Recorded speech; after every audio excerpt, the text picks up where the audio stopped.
Frequentemente, pessoas me perguntam: como posso ficar cheio do Espírito? Nós recebemos a ordem de ficar cheios, mas como vamos obedecer? Como a presença e o poder do Espírito Santo podem se tornar reais em nossa vida? Esse é o ponto-chave do planeta. Tudo o que eu disse até aqui sobre ficar cheio do Espírito Santo será somente um artigo interessante, sem relação direta com nossa vida, se não tivermos nós mesmos a experiência, ficar cheio do Espírito. É interessante que, em nenhum lugar, a Bíblia nos dá uma fórmula clara e concisa de como ficar cheio do Espírito. Creio que isso é assim porque a maioria dos crentes do primeiro século não precisavam que alguém lhes dissesse isso. Eles sabiam que a vida normal do cristão é vida cheia do Espírito. O fato de nós estarmos tão confusos sobre esse assunto hoje em dia é uma prova triste do baixo nível espiritual da nossa vida. Apesar de a Bíblia não dizer muita coisa sobre esse assunto, quando tomamos o Novo Testamento como um todo, sobram poucas dúvidas em nossa mente sobre o que significa ter uma vida cheia do Espírito ou como ela pode se tornar real em nós. Eu creio que o ensino do Novo Testamento sobre como ficar cheio do Espírito Santo pode ser resumido em 3 expressões: compreensão, submissão e andar pela fé. Em primeiro lugar, é preciso ter compreensão. O primeiro passo para ficar cheio do Espírito Santo é compreensão. Há certas coisas que nós precisamos saber e compreender. Verdades que Deus revelou em sua palavra, a Bíblia. Algumas dessas verdades já foram mencionadas, mas vamos recapitulá-las para ter certeza de que as sabemos bem. Quais são elas? A primeira verdade que precisamos compreender é que Deus nos deu o seu Espírito Santo e que Ele mora em nós. Se eu aceitei a Cristo como meu Salvador, o Espírito de Deus habita em mim. Lembre-se, eu não preciso necessariamente sentir sua presença, mas isto não quer dizer que Ele esteja ausente. Precisamos compreender que sua presença é um fato. Deus prometeu que o Espírito viveria em todos os que pertencem a Cristo, e Deus não pode mentir. Nós aceitamos esse fato pela fé. Também devemos compreender que Deus ordena que fiquemos cheios do Espírito. Isso significa que é sua vontade que você fique cheio, e recusar-se a ser cheio é agir contra a vontade de Deus. É uma ordem, e por isso é vontade dele. Talvez assim fique ainda mais claro: Deus quer nos encher com seu Espírito. Isto é algo maravilhoso para mim.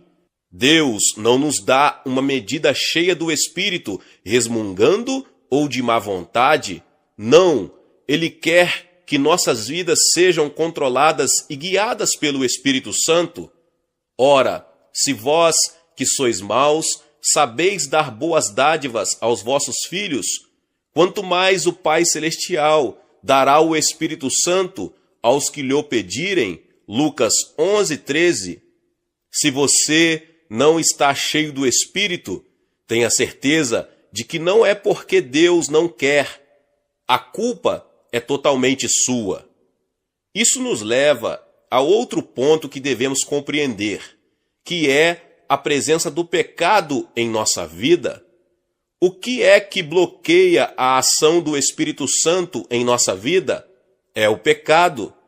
Antes de podermos ficar cheios do Espírito Santo, temos de resolver honesta e completamente todos os pecados conhecidos em nossa vida. Isso pode ser doloroso quanto nos dispomos a encarar coisas que temos escondido ou nem mesmo reconhecido em nossa vida. mas sem uma purificação dos pecados, não podemos ficar cheios do Espírito. E o primeiro passo para a limpeza é reconhecer a presença do pecado. A maioria de nós deve, uma vez ou outra, ter tido a experiência de ter canos entupidos em casa, de modo que a água só saía a conta-gotas ou cessava de todo. Onde eu moro, no norte da Califórnia, raramente fica muito frio, mas me lembro de uma vez em que a temperatura caiu abaixo de zero. Apesar de os canos que trazem a água da fonte na montanha estarem bem fundo, abaixo da terra, eles congelaram totalmente. Tivemos de cavar a terra dura e esquentar uma junta de cano com um maçarico para derreter o gelo. O pecado em nossa vida é como esse gelo. Nossa vida espiritual foi congelada por um mundo hostil. Só há uma solução: arrepender-se, para abrir o bloqueio e restaurar a fluência do Espírito. Todos nós sabemos que o endurecimento das artérias, arteriocleose, é uma das doenças perigosas que atinge grande parte das pessoas em todo o mundo. O tratamento é feito com algumas drogas e, na maioria dos casos, é necessário um processo mais radical como, por exemplo, cirurgia. Esses procedimentos são feitos com o objetivo de desobstruir as artérias e permitir que o sangue possa fluir livremente, livrando da morte milhões de pessoas. Nossa vida, da mesma forma, precisa da substância que é o sangue de Cristo para desentupir canos ou artérias em nós, para que a seiva vital possa fluir por nós. O pecado é o grande obstáculo e o sangue de Cristo é o potente agente de limpeza quando aplicado em arrependimento e fé. Às vezes, novos crentes ficam confusos ao descobrir que ainda são pecadores e que não só continuam sendo tentados, mas até cedem à tentação. Na verdade, isso não deveria nos surpreender, pois a velha natureza de pecado ainda está em nós. Antes de alguém vir a Cristo, só uma força está atuando dentro dele, a velha natureza carnal. Quando aceitamos a Cristo, o Espírito Santo vem morar em nossa vida, e agora há duas naturezas atuando em nós: a natureza pecaminosa, querendo que vivamos para o eu, e a nova natureza espiritual, querendo que vivamos para Deus. A questão é: qual dessas naturezas decidirá nossas ações? Ser cheio do Espírito. Se o Espírito não controlar nossa vida, a velha natureza pecaminosa nos dominará. A atuação do Espírito estará bloqueada enquanto permitimos a ação do pecado. Portanto, temos de acabar com o pecado em nossa vida para saber como ser cheio do Espírito. Isso não é fácil por diversas razões. Uma, que pode ser muito penoso encarar o pecado. Geralmente, a raiz dos nossos pecados é o orgulho, e nosso orgulho fica profundamente ferido quando admitimos honestamente, diante de Deus e diante dos homens, que não somos tão bons como pensávamos que fôssemos. Também é difícil acabar com o pecado, visto que, como veremos adiante, apenas conhecê-lo não é o suficiente, mas temos de nos arrepender dele. Alguns de nós, possivelmente, estão escondendo pecados, tolerando-os, não querendo deixá-los. Como o jovem rico legalista, em Marcos 10, queremos o que Jesus nos oferece, mas queremos ainda mais nos apegar ao nosso pecado. Ainda há outra razão que dificulta a extirpação do pecado do nosso coração, que é muito simples. O pecado nos cega espiritualmente e ficamos cegos principalmente quanto ao horror do pecado. Não vemos o quanto ele penetrou em cada área do nosso ser e como infeccionou tudo o que dizemos, fazemos e pensamos? É muito fácil confessar os pecados que podemos ver claramente, mas pode haver muitos outros pecados que não estamos vendo e que nos impedem até mais diretamente de andar com o Senhor. Essa é a razão de a Bíblia ser tão inflexível nesse assunto. Não devemos nos contentar com um exame superficial, achando que só os pecados que mais nos incomodam devem ser confessados. O Espírito Santo nos convencerá de outras áreas de pecado que precisamos confessar a Deus. À medida que estudamos a palavra de Deus em oração, lembre-se que Ele é o autor da Bíblia. Temos de confessar não só o que nós achamos que é pecado, mas também o que o Espírito Santo indica ser pecado, quando de fato ouvimos sua voz pela palavra de Deus.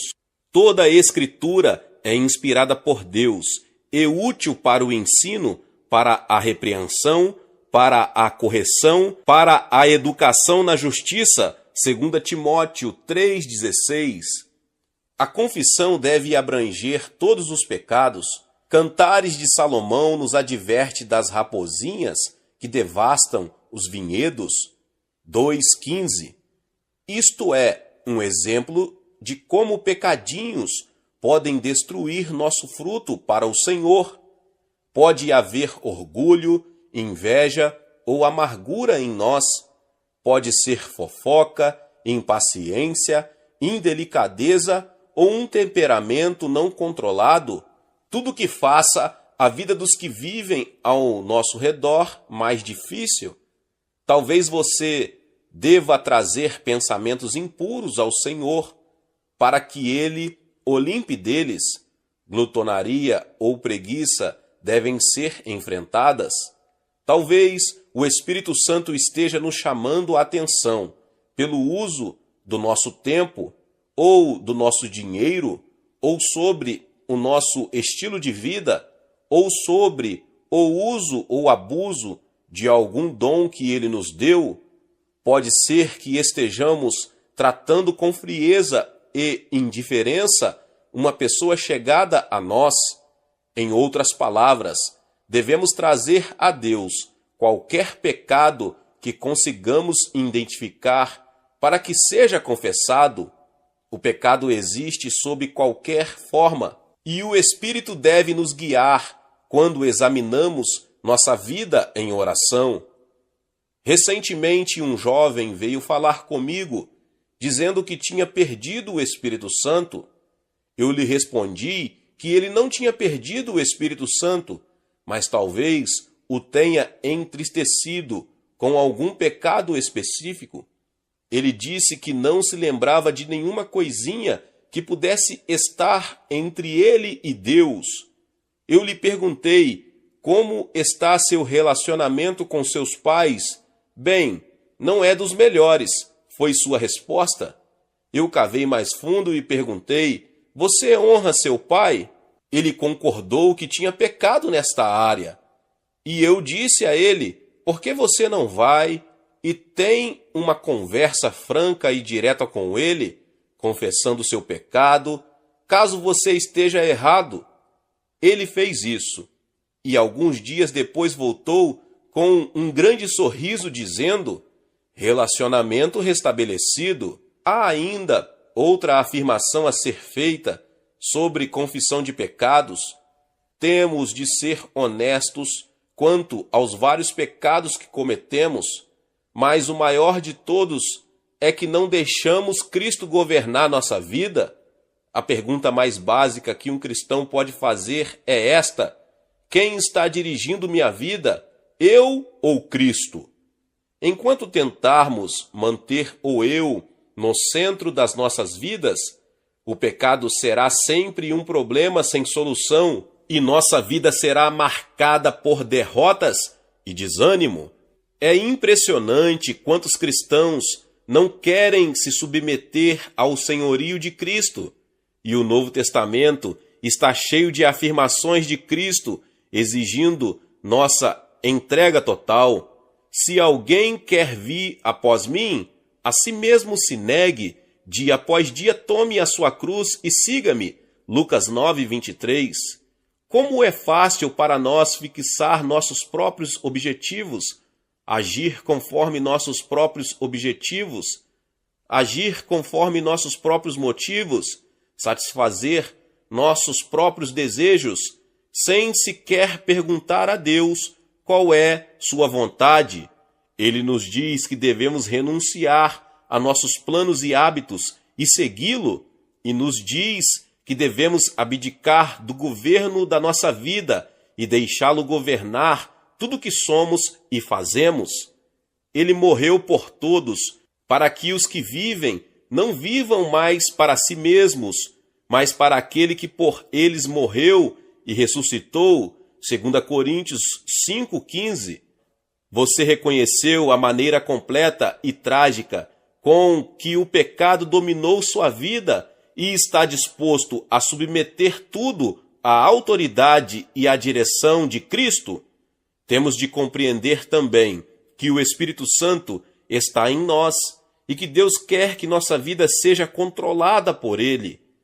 Antes temos de compreender nosso pecado em toda a sua dimensão, e o que mais precisamos é responder à pergunta crucial: quem está controlando nossa vida, nós ou Cristo? Só quando compreendermos tudo isso, poderemos passar para o segundo passo. E o segundo passo é a submissão. O segundo passo para ser cheio do Espírito Santo é o que nós podemos chamar de submissão. O que eu quero dizer com isso? Com submissão, eu me refiro à renúncia aos nossos métodos, procurando, acima de tudo, submeter-nos a Cristo como Senhor, ser governados por Ele em todas as áreas da nossa vida. Vemos a importância disso no que foi dito antes sobre a maneira com que o pecado bloqueia o controle do Espírito Santo.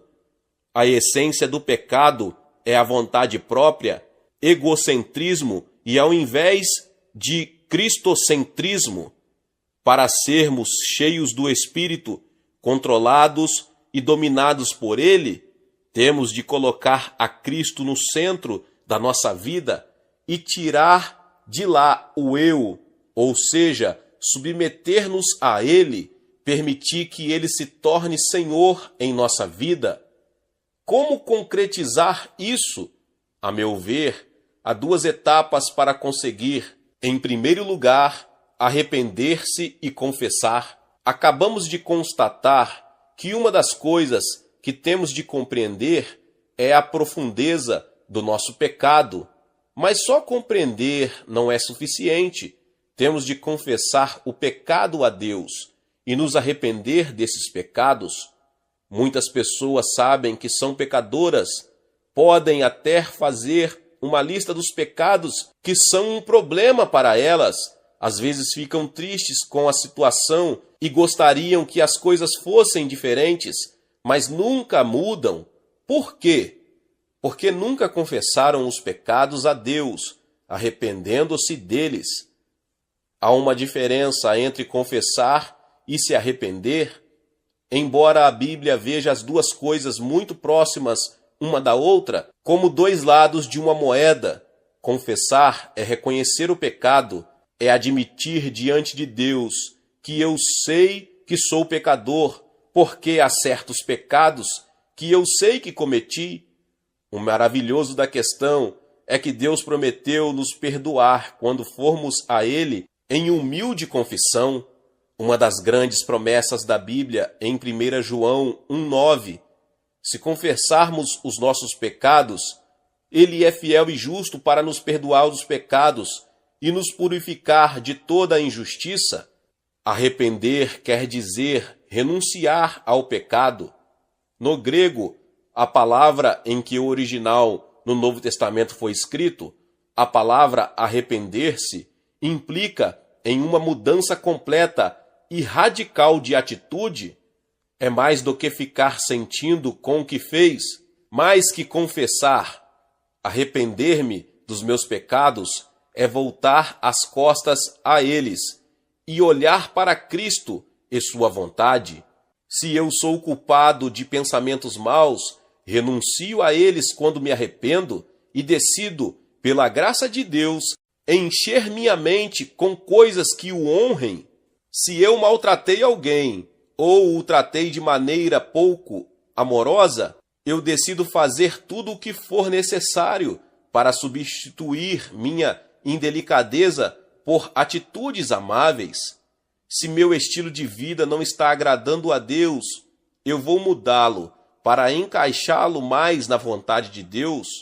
Arrependimento é conscientemente voltar as costas para os pecados. Lembra-te, pois, de onde caíste e arrepende-te. Apocalipse 2:5. Depois de confessar cada pecado conhecido e se arrepender, a segunda etapa da submissão é sujeitar-se a Deus e à sua vontade.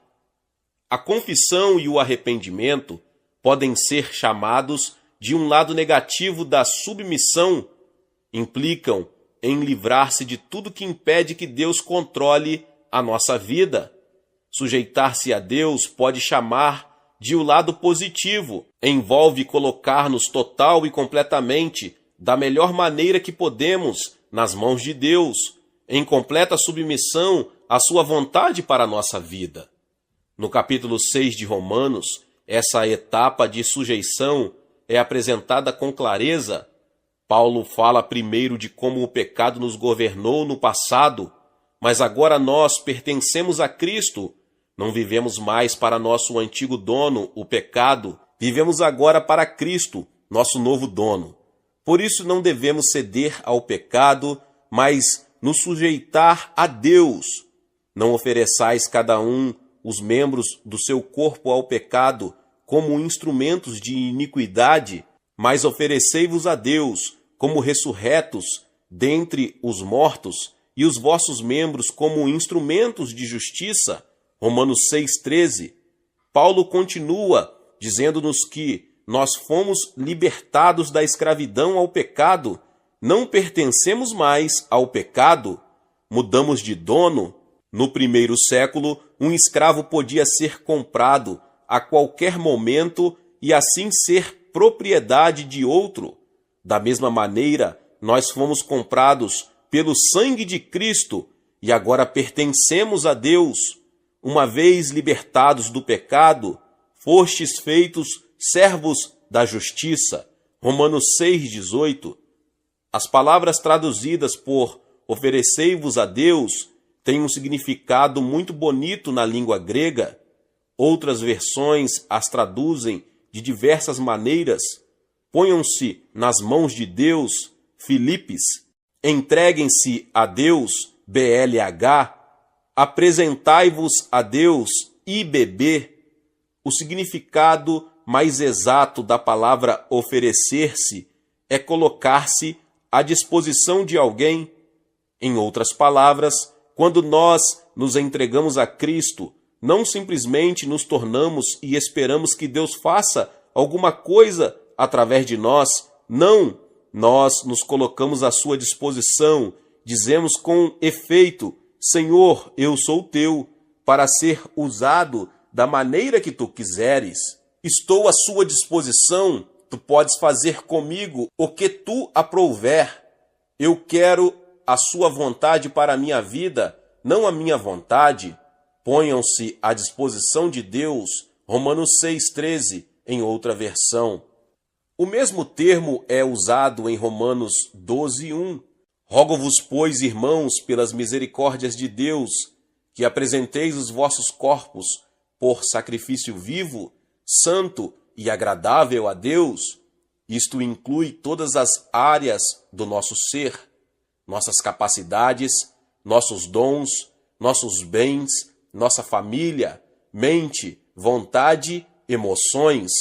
Não está excluído, não podemos reter nada. Por princípio, ele deve dominar sobre nós no todo e em parte.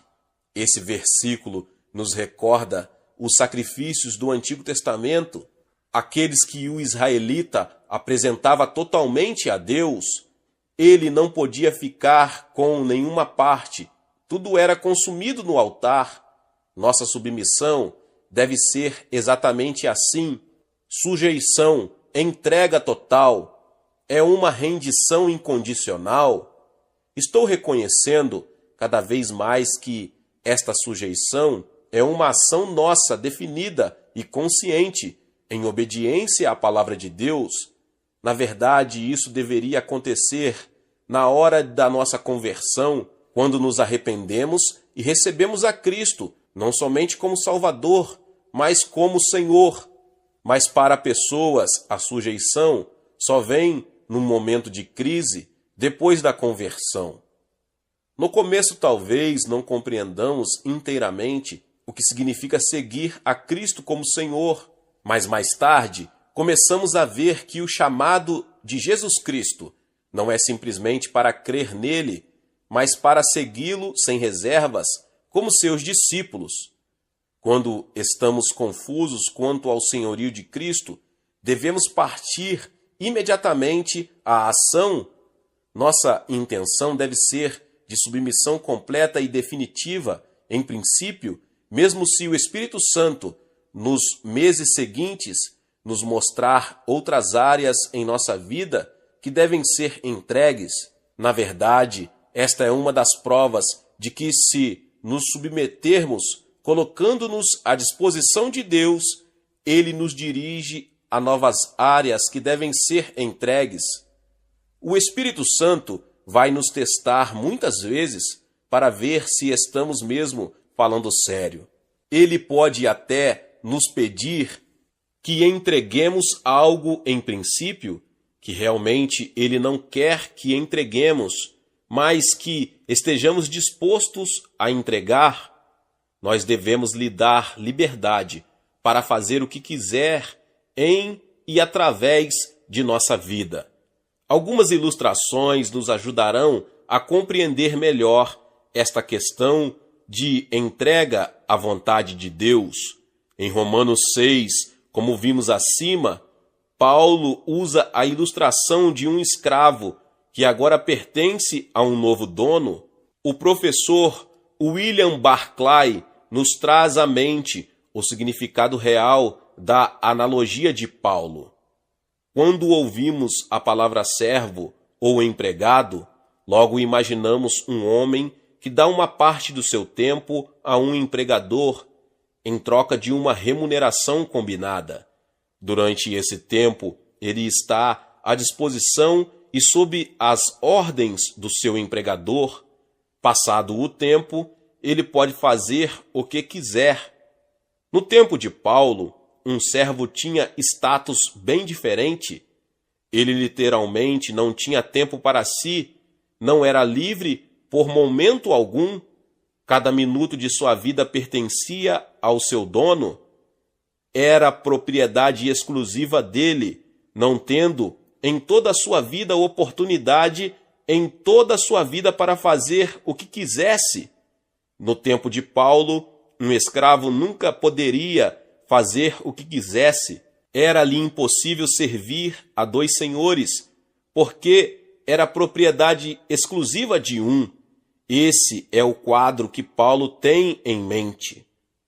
O paralelo entre o escravo do tempo de Paulo e o cristão não é bem exato, como o próprio Paulo diz, porque, em certo sentido, o cristão é uma pessoa mais livre do mundo, desde que conheça a liberdade espiritual que Cristo traz.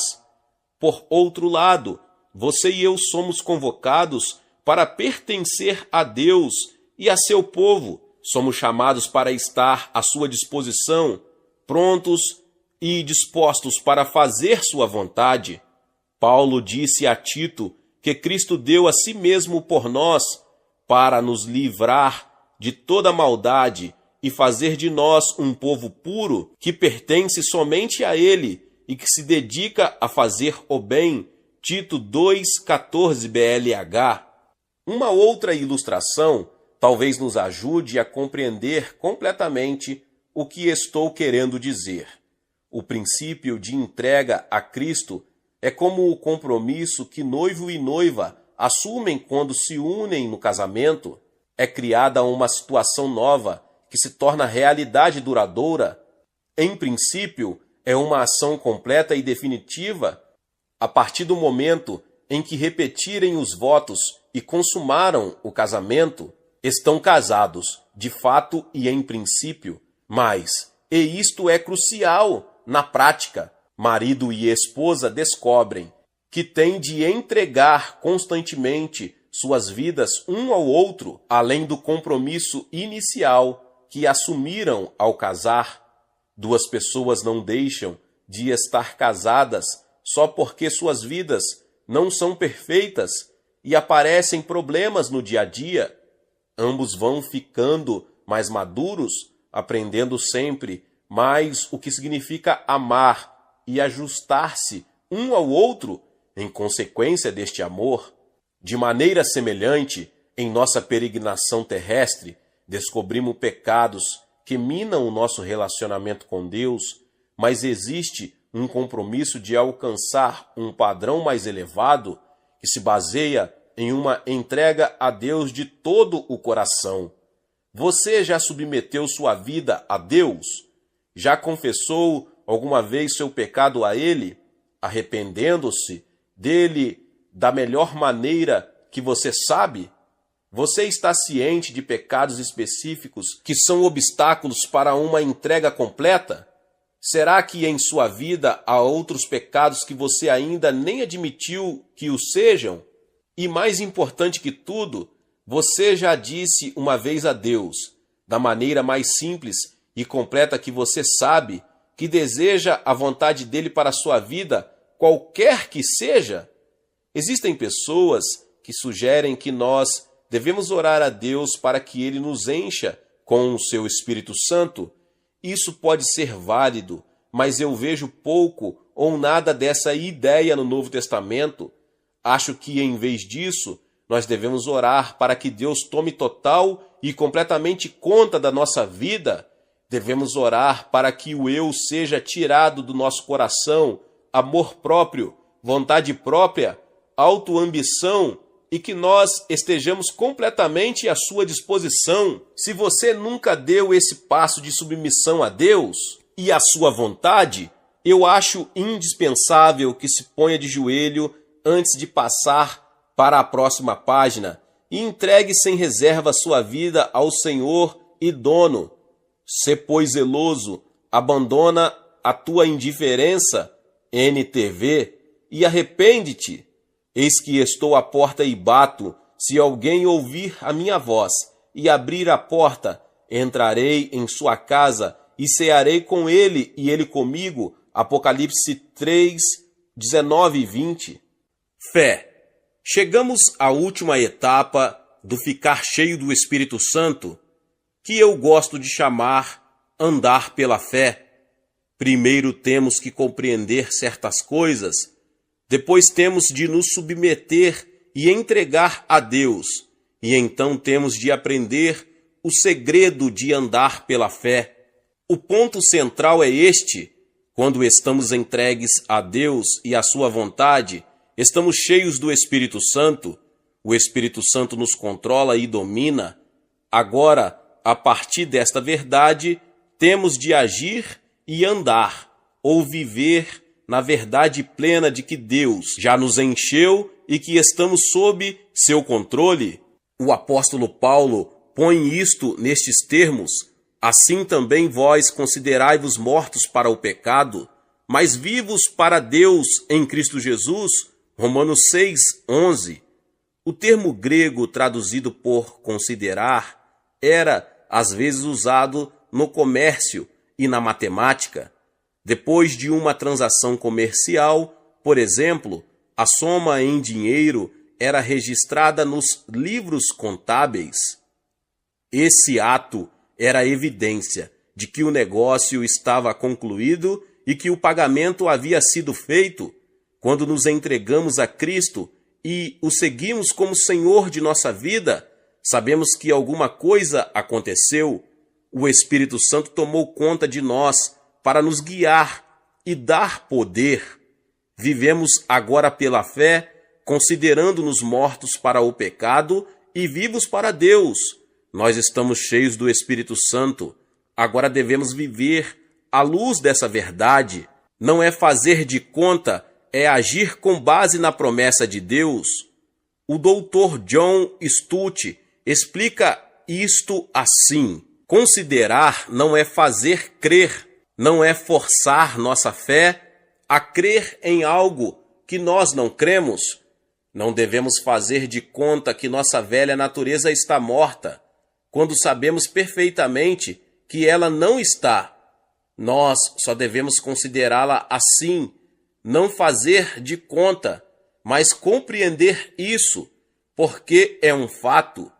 Temos de nos agarrar a isso, temos de pensar e meditar nisso, até que esta realidade se fixe em nossa mente. Dr. Stott continua: uma mulher casada pode viver como se ainda fosse menina? Bem, pode ser que sim, não é impossível, mas deixe-a sentir aquele anel no quarto dedo de sua mão esquerda, o símbolo da sua vida nova, o símbolo da sua identificação com seu marido. Deixe-a lembrar o que ela é e viver de acordo. Da mesma forma, a nossa mente deve compreender o fato e o significado da nossa morte e ressurreição com Cristo, e que uma volta à vida antiga é impensável. Um cristão renascido deve ter tanta vontade de voltar à vida antiga quanto uma pessoa adulta de ter de voltar à infância.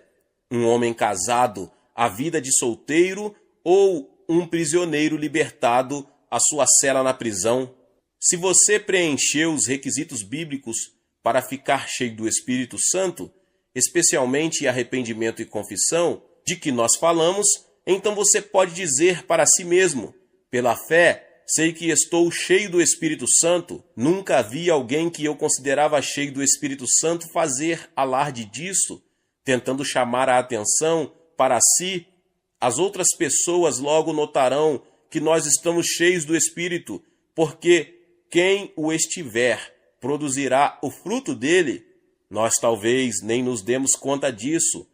Alguns dos maiores homens de Deus confidenciaram que quanto mais perto de Cristo estavam, mais pecadores se sentiam. Roy Gustafson, meu amigo e sócio, disse uma vez: o Espírito Santo não veio para nos fazer conscientes do Espírito Santo, mas conscientes de Cristo. Assim, quando dizemos a nós mesmos que estamos cheios do Espírito Santo, significa que cada pecado e obstáculo concedido está fora do caminho. Depois podemos dizer pela fé que estamos cheios. A esta altura há diversas coisas que devemos relembrar. Em primeiro lugar, temos de nos lembrar que a plenitude do Espírito Santo não é questão de sentimento, mas de fé. Podemos ou não sentir fortemente a presença de Deus quando estamos cheios do Espírito. Não devemos confiar em nossos sentidos, mas nas promessas de Deus. Temos de nos considerar cheios do seu Espírito. James McConkey pôs isto nestes termos: nada é mais doloroso do que inspecionar constantemente nosso interior para verificar se Deus está cumprindo sua promessa ou se nós a estamos experimentando. É como aquela criança que todo dia cava no canteiro para ver se a semente está brotando. A questão de experimentar a plenitude do Espírito compete a Deus. Temos de nos lembrar também que a plenitude do Espírito não garante que sejamos perfeitos e sem pecado. Significa que estamos sendo controlados pelo Espírito, mas o pecado continua presente, espiando atrás da esquina para dar o bote na primeira oportunidade. Podemos ser irrepreensíveis no nosso desejo de servir a Cristo, mas isso não faz com que não erremos. Um pregador escocês, tempos atrás, explicou: aqui ao meu lado, sobre a mesa, está uma carta que ilustrará o que quero dizer. Eu a recebi quando estava em viagem missionária à Nova Zelândia em 1891, da minha filha mais velha, que então tinha 5 anos de idade. Diz assim: querido pai, eu mesma escrevi tudo isso. Euzinha, mando um beijo. Na verdade, isto não é escrever, mas uma tentativa, com grandes letras de imprensa, todas desproporcionais. Em toda a página não há uma linha reta. Bem, esta carta, que eu gosto tanto, não é algo sem defeito. Tem tantos defeitos como tem letras, mas ela é sem dúvida irrepreensível. Eu não repreendi minha filha por seus riscos tortos, nem ralhei com ela, porque julguei seu trabalho pelos motivos. Sabia que ela tinha feito o melhor que podia, com todo o amor do seu pequeno coração. Queria fazer algo que me agradasse e conseguiu, pela graça do Cristo que está em nós. Assim que nossa vida diária com seus afazeres deve ser irrepreensível. Isto nos leva à última verdade sobre a plenitude do Espírito Santo. Ficar cheio do Espírito não deve ser um acontecimento único, uma vez, mas um fato real e contínuo em cada dia da nossa vida. É um processo. Temos de nos entregar a Ele todo dia, diariamente. Temos de decidir ficar submissos. Em cada situação de conflito entre o eu e a vontade de Deus, temos de tomar nossas decisões com base na nossa submissão contínua a Cristo. Como já disse, o verbo grego que Paulo usa em seu mandamento de Efésios 5,18, enchei-vos do Espírito, traz em si a ideia de que devemos continuar nos enchendo do Espírito. Já somos o templo de Deus, o Espírito Santo já habita em nós, mas Ele quer nos encher dele. Isso só é possível naqueles que se esvaziam do eu e se entregam a Ele. Esta é a razão de a entrega ter de ser diária, tanto das coisas pequenas como das mais importantes. Quando pecamos, temos de nos arrepender, para que Ele possa nos encher novamente. Quando estivermos expostos ocasionalmente a uma pressão incomum, temos de orar pedindo sua ajuda adicional. Por fim, as 4 etapas abordadas até aqui não são só o começo, mas são um processo. Cada dia devemos nos empenhar para compreender mais da palavra de Deus. Devemos orar a Deus que nos ajude a reconhecer nosso pecado. Devemos confessar e nos arrepender todo dia, submeter nossa vontade a dele todo dia, andar pela fé de uma maneira que ele esteja nos enchendo continuamente à medida que nos submetemos a ele, e devemos passar cada dia na obediência à sua palavra. Eu, pessoalmente, acho que ajuda muito começar cada dia entregando-se silenciosamente nas mãos de Deus. Agradeço-lhe por ser seu e por saber que o dia trará para mim. Peço-lhe que domine minha vida neste dia nas suas mãos e a use para a sua glória. Peço-te que me limpe de qualquer coisa que impeça a sua atuação em mim neste dia, e depois inicio as atividades do dia pela fé, sabendo que seu Santo Espírito me está enchendo continuamente, enquanto eu confiar nele e obedecer a sua palavra. Durante o dia, às vezes não estou consciente da sua presença, outras vezes estou, mas no fim do dia eu posso olhar para trás e agradecer, porque vejo sua mão atuando. Ele prometera estar comigo neste dia e esteve. Você pode experimentar a mesma coisa, submetendo-se diariamente ao senhorio de Jesus Cristo.